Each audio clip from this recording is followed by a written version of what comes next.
వేస్తారు, దొంగలు వచ్చి కన్నం వేసి దొంగిలించెదురు.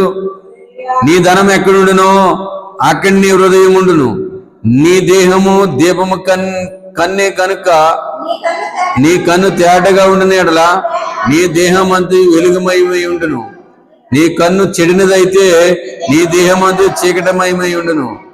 నీలో ఉన్న వెలుగు చీకటై ఉండిన ఎడల చీకటి ఎంతో గొప్పది. గొప్పదా?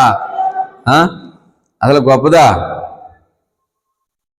మాయ్ గొప్పదా? ఏంటి? అది కాదు, లాస్ట్లో చెప్పాడు కదా ఆయన. అది ఎంతో గొప్పది అంటే ఏంటి? ఇది దానికి అర్థం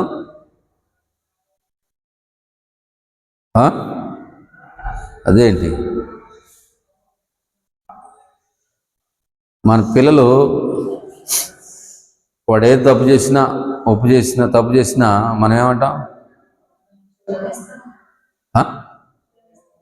క్షమిద్దామా, నువ్వు చాలా బుద్ధిమంతుడు రా అంటాం దగ్గరికి వస్తాడని. ఎందుకని? దగ్గరికి వస్తే ఏం చేద్దాం అప్పుడు? అందుకని ఇక్కడ అంటున్నాడు, నీ కన్ను చెడుదైతే నీ దేహం అంతా చీకటైపోద్దిరా. తర్వాత అంటున్నాడు, ఏమంటున్నాడంటే నీలో ఉన్న వెలుగు చీకటైతే అది ఎంతో గొప్పది. అది అసలు ఏంటమ్మా గొప్పదా? అర్థమవుతుందా? నువ్వు చాలా మంచివాడు అని అడుగుతావు. దేవునికి మహిమ కలుగును గాక అంటే యేసు ప్రభుల వారు. అందుకనే 24లో చెప్తున్నాడు ఆయన, చదవాలి. ఎవడిని ఇద్దరు యజమానులకు దాసులుగా నేరడు. అది ఒకడిని ద్వేషించును, ఒకడిని స్నేహించును. ఒకని పక్షముగా ఉండి మరొకడిని. అలాగనే దేవునికి సిరికిని దాసులుగా ఉండనేరడు. ఉంటే ఆ పక్కన ఉంటాడు, లేకపోతే ఈ పక్కన ఉంటాడు.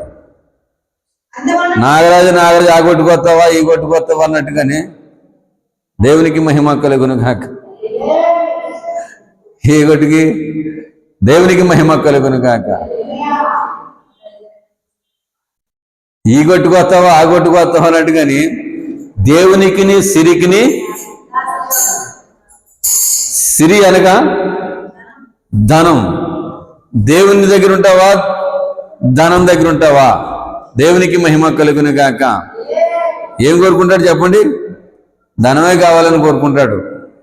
దేవునికి మహిమ కలుగును గాక. మనమైతే దేవుని బిడ్డలమైతే మనమైతే ఏమని కోరుకుంటాం? దేవుడు కావాలని కోరుకుంటాం. దేవునికి మహిమ కలుగును గాక. శ్రమల గుండగా ప్రయాణం చేయాలి మనం. ఎలా ప్రయాణం చేయాలి? శ్రమ లేనిది ఫలితము లేదు. దేవునికి మహిమ కలుగును గాక.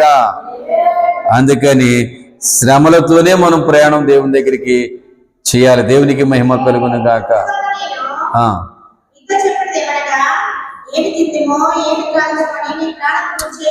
అంటే శ్రమ లేకోకుండా మనకు ఆహారం ఎలా వస్తుంది అనుకుంటాం. కానీ ఏలీకు దేని ద్వారా పంపించాడు? ఆయన కాకుల ద్వారా పంపించాడు ఆహారం. అవునా? చెప్పరేంటి? దేవునికి మహిమ కలుగును గాక. ఏలే కూడా ఒక రోజుని రేగి చెట్టు కింద కూర్చొని భద్రవృక్షం కింద కూర్చొని రేగి చెట్టు కింద కూర్చొని ఈ బ్రతుకు చాలనైనా పూర్వుల కంటే నేను పెద్ద గొప్ప ఉన్నట్టు చచ్చిపోతాను ఇంకా నేను వచ్చేస్తాను అంటే రొట్టెలు తీసుకుని వచ్చాడు. ఆయన వచ్చాడు, 2 రొట్టెలు అట్టు తిను, నీకు శక్తికి మించిన ప్రయాణం ఉందని 40 రోజులు. మరి ఏ ప్రయాణం చెప్పండి?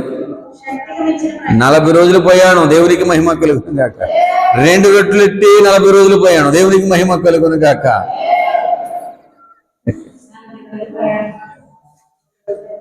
ఏం రొట్టెలు ఎట్టేటప్పుడు నీ శక్తికి మించిన ప్రయాణం ఉంది రా ప్రయాణం. బతికి ముసలోడు 2 రొట్టెలు తిని ఎంత దూరం ప్రయాణం చేసేటప్పుడు 40 రోజులు ప్రయాణం. దేవునికి మహిమ కలుగును గాక. ఆయన జ్ఞానం ఎంత జ్ఞానం అండి! ఏలియా వెళ్ళిపోయి 2 రొట్టెలు ఎట్టి తినేసి వెళ్ళిపోయాలి అని వదిలేయలేదు.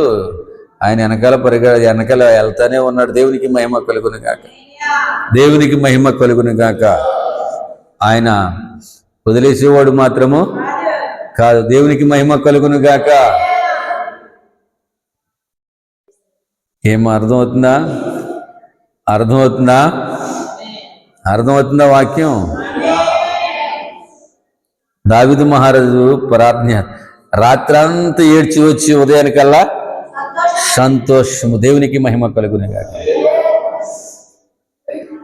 మధ్యరాత్రిలో తన బిడ్డ ఆకలితో, అమ్మ నాకు ఆకలేస్తుందంటే ఆ తల్లి దగ్గర ఏమీ లేదట, ఎదవరాలు ఆమె, భర్త పోయాడు. ఆ బిడ్డతో అందంట, ఒరే బాబు మంచిలు దాకా పడుకోరా, ఉదయానికల్లా నీకు మంచి రొట్టెలు పెడతాను అని. దున్నపోతు నిద్రపోయినట్టు బాగలేదట. మనమైతే ఏం చేస్తాం?